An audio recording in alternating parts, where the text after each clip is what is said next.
पहली बार देश के किसी प्रधानमंत्री ने,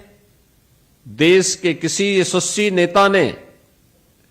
यह साहस किया कि देश के अंदर केवल 4 जातियां हैं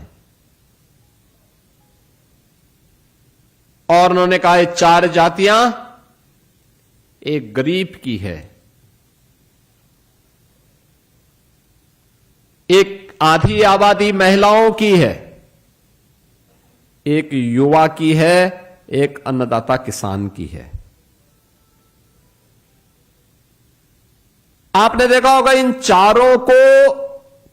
अपने राजनीतिक एजेंडे का हिस्सा बना करके और इन सब के समग्र उत्थान के लिए जो कार्यक्रम बने वह अद्भुत है। कोई सोच सकता है जो ये कार्यक्रम जिनकी बात मैं पहले कर रहा था, जनधन अकाउंट की बात कर रहा था, मोबाइल कनेक्टिविटी की बात कर रहा था, इंफ्रास्ट्रक्चर में रोड कनेक्टिविटी हो, रेल कनेक्टिविटी हो, पब्लिक ट्रांसपोर्ट के लिए मेट्रो की सुविधा हो, एयर कनेक्टिविटी हो, या ये जितनी भी सुविधाएं उपलब्ध करवाई गई,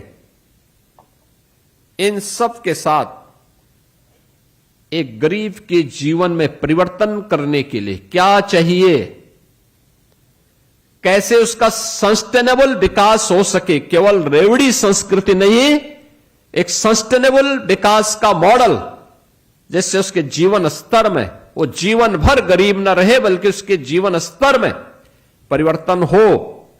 यह पहली बार देखने को मिला जब स्वतंत्र भारत ने, अनुमान करिए जब मोदी जी ने देश के अंदर सत्ता की बागडोर संभाली थी तब देश के अंदर कुल देश की आबादी 120 करोड़ थी और मोदी जी ने सफलतापूर्वक इस दौरान जो कार्यक्रम चलाए 25 करोड़ गरीबों को गरीबी रेखा से उभारने में उन्होंने सफलता प्राप्त की। 25 करोड़ लोग। दुनिया के अंदर कितने देश हैं जिनकी आबादी 25 करोड़ है? केवल 3 देश, भारत, चीन और अमेरिका। यानी 25 करोड़ लोग भारत के अंदर गरीबी रेखा से उबर करके उन्होंने सामान्य नागरिकों के रूप में अपने जीवन यात्रा को आगे बढ़ाया है। उनके घर में कोई ना कोई कमाने वाला है, एक निश्चित कमाई है। और अगर मोदी जी ने देश के अंदर इन कार्यक्रमों को चलाया है तो उसका सर्वाधिक लाभ यूपी जैसे राज्य को प्राप्त हुआ। यूपी देश की सबसे बड़ी आबादी का राज्य, पहचान के लिए मोहताज,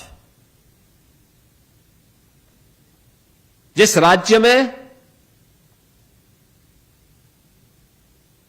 अराजकता थी, असुरक्षा थी, गुंडागिर्दी थी, भ्रष्टाचार था,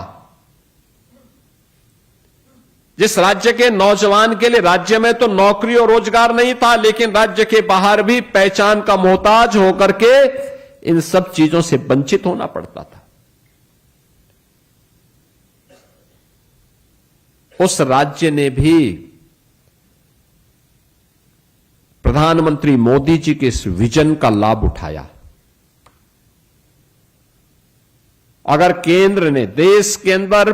4 करोड़ गरीबों को एक एक आवास दिया तो उत्तर प्रदेश में 65 लाख गरीब परिवारों को एक एक आवास की सुविधा का लाभ प्राप्त हुआ।